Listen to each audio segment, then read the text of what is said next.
The Star Wars universe has continually been one of the most vivid and exciting environments for players and game designers alike. This fall, LucasArts and Pandemic Studios emerged from hyperspace to present Star Wars Battlefront, one of the most epic and highly anticipated Star Wars-based games ever created. Star Wars Battlefront is a totally different type of Star Wars game. You're building your own Star Wars fantasy. You're picking your own characters.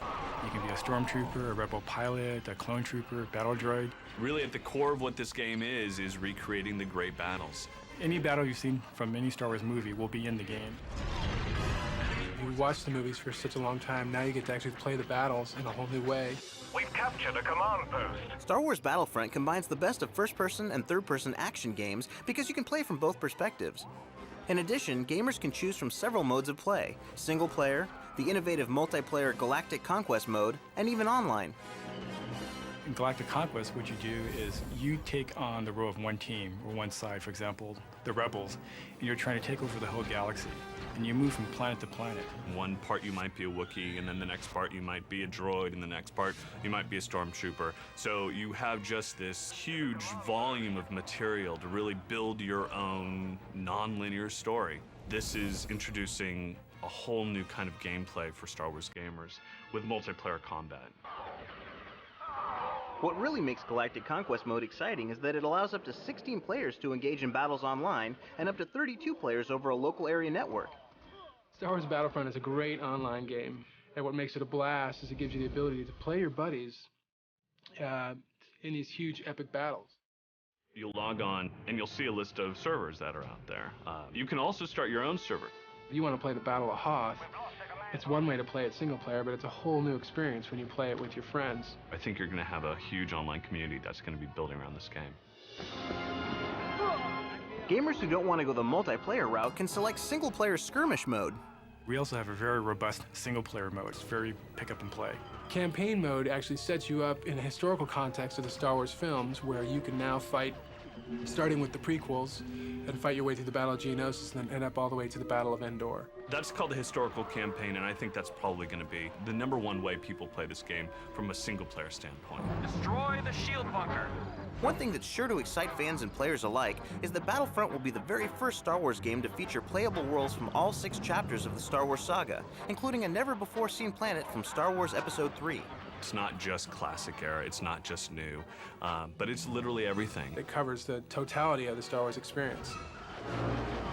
We actually will have planets from all 6 Star Wars movies, including Episode 3.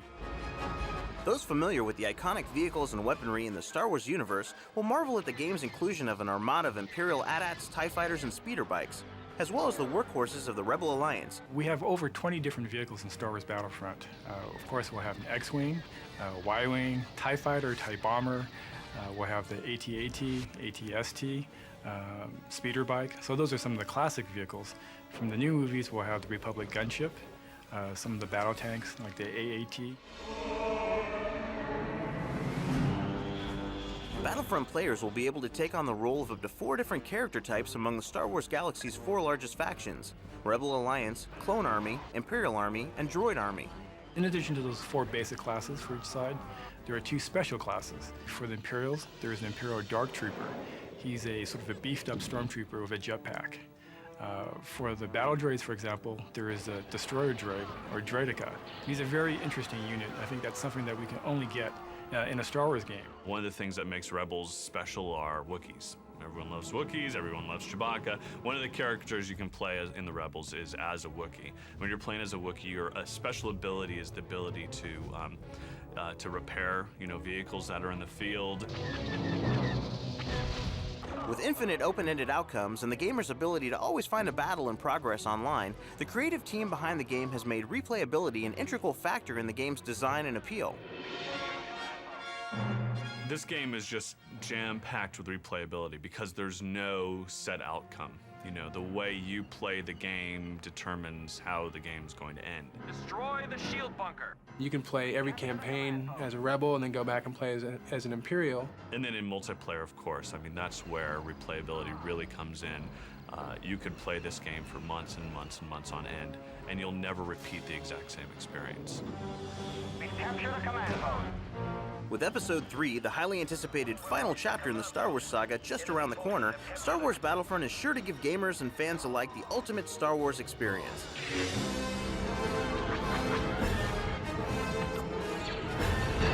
We've all watched the movies and seen the battles for a long time, but now it gives you a chance to kind of live the battles in a whole new way. There is a full experience in this game. Our reinforcements are being depleted.